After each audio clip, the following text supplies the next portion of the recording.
మీ దగ్గర credit card bill కట్టడానికి డబ్బులు లేనప్పుడు మీరు ఏం చేయొచ్చు అంటే బ్యాలెన్స్ ట్రాన్స్ఫర్ ఆప్షన్ యూజ్ చేసుకోవచ్చు అనమాట. ఫర్ ఎగ్జాంపుల్ మీ దగ్గర 2 క్రెడిట్ కార్డ్స్ ఉన్నాయి అనుకుందాం.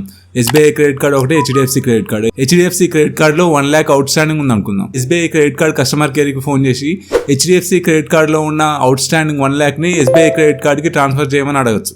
దీన్నే బ్యాలెన్స్ ట్రాన్స్ఫర్ అంటారు. మామూలుగా క్రెడిట్ కార్డ్ బిల్ ని EMI గా కన్వర్ట్ చేసుకుంటే మీకు ఇంట్రెస్ట్ చార్జెస్ అనేవి ఎక్కువగా పడతాయి. కానీ బ్యాలెన్స్ ట్రాన్స్ఫర్ లో మీకు ఇంట్రెస్ట్ చార్జెస్ అనేవి తక్కువగా పడుతుంటాయి. అదేవిధంగా ప్రాసెసింగ్ ఫీ కూడా తక్కువగా ఉంటుంది.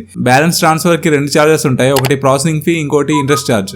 బ్యాంక్స్ ఆఫర్స్ ఇస్తుంటాయి బ్యాలెన్స్ ట్రాన్స్ఫర్ చేసుకోమని. ఈ ఆఫర్స్ లో ఏముంటుందంటే 0% ప్రాసెసింగ్ ఫీ లేకపోతే 0% ఇంట్రెస్ట్ చార్జెస్ అనేవి ఉంటాయి. మీరు ఆ ఆఫర్స్ ని బట్టి బ్యాలెన్స్ ట్రాన్స్ఫర్ అనేది చేసుకుంటే చాలా బెటర్ అనమాట. For example SBI credit card తీసుకుంటే మీరు 2 months ప్లాన్ తీసుకున్నట్లయితే మీకు 2% ప్రాసెసింగ్ ఫీ, అదేవిధంగా 0% ఇంట్రెస్ట్ చార్జ్, లేదా 6 months ప్లాన్ తీసుకున్నట్లయితే 0% ప్రాసెసింగ్ ఫీ, అదేవిధంగా 1.7% per month ఇంట్రెస్ట్ చార్జెస్ అనేవి ఉంటాయి.